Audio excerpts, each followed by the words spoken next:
सुर्खियों में।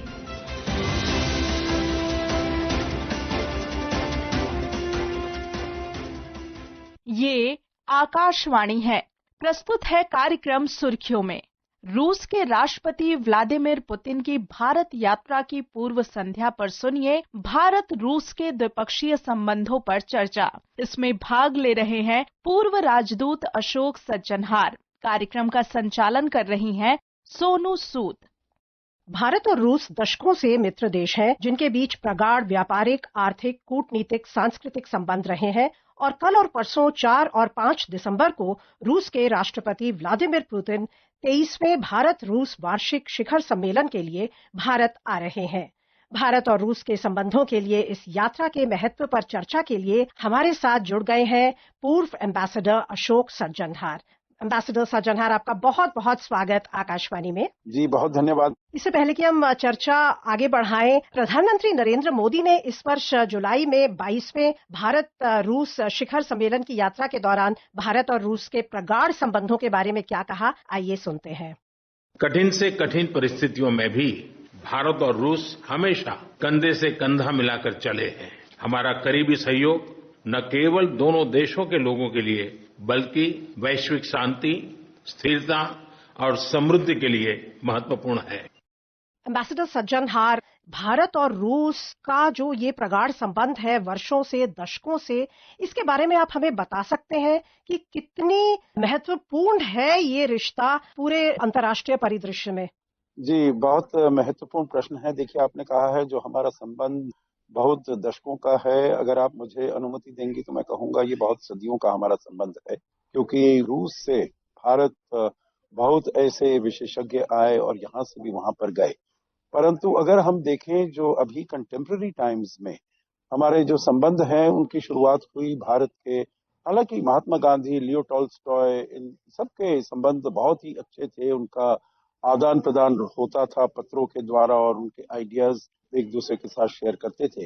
परंतु अगर हम बात करें जब भारत को स्वतंत्रता मिली 1947 के बाद, तो भारत और तब सोवियत संघ के संबंध करीब 1950 के दशक से, मतलब करीब 70 साल हो गए हैं, तब से बहुत ही इनकी जो नींव है बहुत ठोस है, बहुत सुदृढ़ है और उसको हम आगे ले जा रहे हैं। हम देखते हैं जो जब शीत युद्ध का समय था तो तब सोवियत संघ ने भारत का बहुत साथ दिया, चाहे हमारी इकोनॉमिक डेवलपमेंट में हो, चाहे अगर यूनाइटेड नेशंस में हमारे जब कश्मीर के मुद्दे आते थे या जब गोवा का मुद्दा आया, तो किस प्रकार से संयुक्त सोवियत संघ ने हमारा साथ दिया अपना वीटो का इस्तेमाल करके। और तभी भी हमारे, क्योंकि पश्चिमी देश हमको अस्त्र शस्त्र देने के लिए राजी नहीं हुए थे और जो पश्चिमी देश थे वो हमेशा सोवियत संघ के विरुद्ध खड़े रहे, तो हमारा जो भी अपनी जरूरत होती थी अस्त्र शस्त्र, वो हमने रूस से लिए और कभी करीब हमारी निर्भरता 80% रूस के ऊपर थी।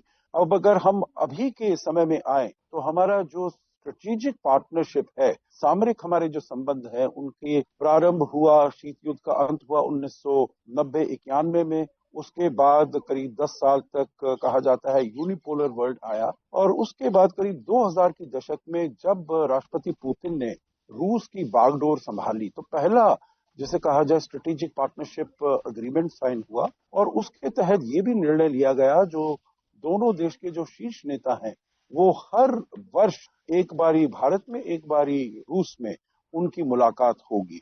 तो इसको एनुअल समिट पार्टनरशिप को आगे ले जाया गया और उसी श्रृंखला में अभी जो राष्ट्रपति पुतिन आ रहे हैं वो 23वीं ऐसा एनुअल समिट दोनों के बीच में है।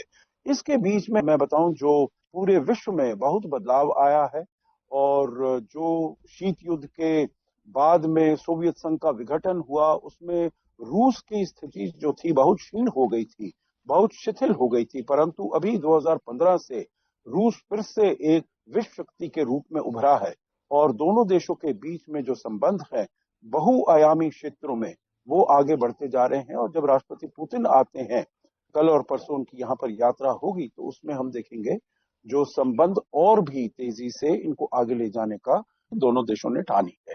जैसा आपने कहा कि बहुआयामी संबंध है, कई क्षेत्रों में ये संबंध है, तो प्रमुख कौन से ऐसे क्षेत्र हैं जहां पर सहयोग हमारा रहा है, अगर हम ट्रेड की बात करें या इकोनॉमिक कोऑपरेशन की बात करें?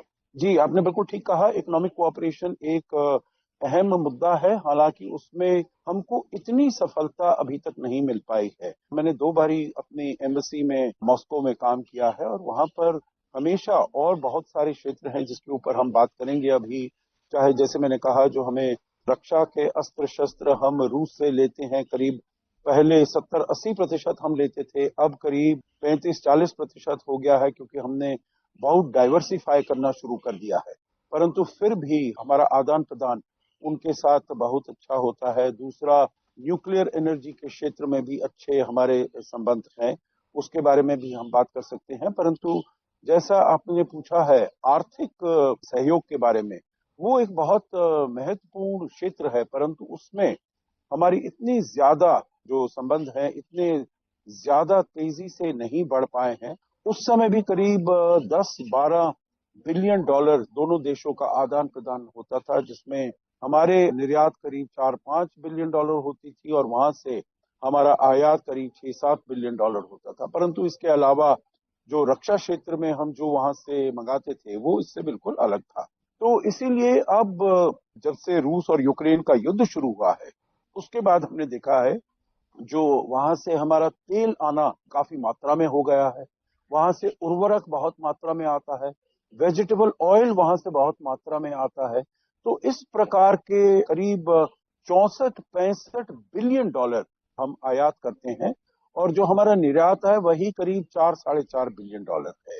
मैं आपको बताऊं जो जब रूस यूक्रेन युद्ध शुरू नहीं हुआ था उससे पहले जब हम द्विपक्षीय आर्थिक सहयोग की बात करते थे तो हमारा टारगेट ऑब्जेक्टिव लक्ष्य ये होता था जो 2025 तक हम अपने द्विपक्षीय सहयोग को, आर्थिक सहयोग को 30 बिलियन डॉलर तक ले जाएंगे। वो बहुत ही एस्पिरेशनल लगता था, हालांकि इतनी बड़ी फिगर नहीं है, क्योंकि आप देखिए चीन के साथ हमारा करीब 100 बिलियन डॉलर से ऊपर आदान प्रदान है, सहयोग है। अमेरिका के साथ 200 बिलियन डॉलर के आसपास का हमारा सहयोग है। तो हमने तब ये लक्ष्य बनाया था जो करीब 2025 तक 30 बिलियन डॉलर ले जाएंगे। परंतु अब पिछले साल की जो फिगर है वो उसमें हमने देखा है जो करीब 68.7 बिलियन डॉलर हमारा ये ट्रेड हो गया है, द्विपक्षीय सहयोग इसमें आया है। परंतु ये भारत के बिल्कुल जिसे कहा जाता है बहुत बड़ा ट्रेड डेफिसिट है, ये बैलेंस भारत के हित के विपरीत है। तो हमको अपने जो निर्यात है रूस के लिए उसको हमें बहुत बढ़ाना होगा और उसके ऊपर मैं समझता हूं जो जब राष्ट्रपति पुतिन यहाँ पर होंगे तो उसके ऊपर इनकी बातचीत जरूर होने वाली है। एक और जो मुद्दा है लेबर मोबिलिटी एग्रीमेंट की, उसके बारे में एक आशा है कि भारत और रशिया के बीच लेबर मोबिलिटी एग्रीमेंट होगी ताकि जो भारतीय कर्मी है या जो हमारे स्किल्ड वर्कर्स हैं उनका स्वागत किया जाए। ये कितना आपको इम्पोर्टेंट लगता है? जो हमारा आर्थिक सहयोग है जी, और उसमें ये है जो भारत और रूस उनका एक वहां पर गुट है, आर्थिक संगठन है जिसको यूरेशियन इकोनॉमिक यूनियन कहा जाता है। करीब 2010 में उसको एस्टैब्लिश किया गया था और अब हम उनसे बातचीत कर रहे हैं। उसके साथ भारत और यूरेशियन इकोनॉमिक यूनियन जिसमें रूस, कजाकिस्तान, किर्गिस्तान, आर्मीनिया और बेलारूस ये 5 देश उसके सदस्य हैं, जो हम उसके साथ एक आर्थिक सहयोग हम बनाएं और इसके ऊपर बातचीत हो रही है। और मैं ये उम्मीद करता हूं क्योंकि जो भारत का अनुभव रहा है पिछले कुछ सालों में, बहुत देशों के साथ हमने ऐसे आर्थिक सहयोग बनाए हैं और रूस ने भी ऐसे बनाए हैं, तो इसको हम जल्दी ही शीघ्र ही इसको तोड़ पर लाएंगे, समाप्त कर पाएंगे और इसको दोनों देशों को फायदा होने वाला है। भारत अपने जो निर्यात है रूस को और जो इस संगठन के सदस्य हैं उनको और हम अपना निर्यात बढ़ा पाएंगे। आपने अभी जो बात की है मोबिलिटी एग्रीमेंट की, तो देखिए भारत का जो टैलेंट है वो पूरे विश्व में जाता है। भारत का जो डायस्पोरा है करीब 35 मिलियन हमारे लोग बाहर के देशों में रहते हैं और वो हर जगह उनको बहुत ही वेलकम किया जाता है, उनका स्वागत किया जाता है, क्योंकि हमारे जो लोग हैं चाहे वो वहां पर जाकर थोड़े टाइम के लिए रहें, काम करें या फिर चाहे टूरिस्ट के तरीके से भी जाएं, तो वो बहुत ही जिसे कहा जाए लॉ अबाइडिंग सिटीजन्स होते हैं, उनके जो भी कानून होते हैं। और क्योंकि टैलेंट यहाँ पर है और हमारे पास जिसे कहा जाए एक डेमोग्राफिक एडवांटेज है, एक डेमोग्राफिक डिविडेंड है, हमारे पास यंग पॉपुलेशन है, तो ये वाला अब बातचीत हो रही है क्योंकि रूस की जनसंख्या है करीब 145 मिलियन, मतलब भारत की जनसंख्या से 1/10वां हिस्सा है भारत रूस की जनसंख्या। और उनका जो क्षेत्रफल है, हमारा अगर करीब 3.2 मिलियन स्क्वायर किलोमीटर है, तो उनका करीब 18 मिलियन स्क्वायर किलोमीटर है, मतलब हमसे करीब 5.5-6 गुना ज्यादा उनका क्षेत्रफल है। तो उसमें काम करने के लिए उनको लोगों की आवश्यकता है। और मैं कहूँ कहीं ना कहीं उनको ये भी लगता है, क्योंकि उनका बहुत बड़ा बॉर्डर चीन के साथ मिलता है, तो चीन कभी कभी उनके चीन के जो लोग हैं वो वहां पर आकर उनके बॉर्डर से निकलकर उनके देश में आ जाएं, तो वो उनके लिए दिक्कत हो सकती है। तो वो चाहते हैं जो स्किल्ड और नॉन स्किल्ड वर्कर्स जो हैं वो भारत से वहां पर आए। और जहां जहां भी हमारे लोग गए हैं, चाहे अमेरिका में, कनाडा में, ऑस्ट्रेलिया में, यूरोप में, मिडिल ईस्ट में हमारे 9 मिलियन है, 90 लाख लोग गए हैं वहां पर। तो ये बहुत ही इनका फायदा उनको हो सकता है। तो इसके ऊपर बातचीत चल रही है और मैं इसमें भी समझता हूं जो काफी हमें दोनों देशों के लिए फायदा इसमें होगा जब कोई सहयोग की हम अग्रीमेंट इसके ऊपर हम साइन करेंगे।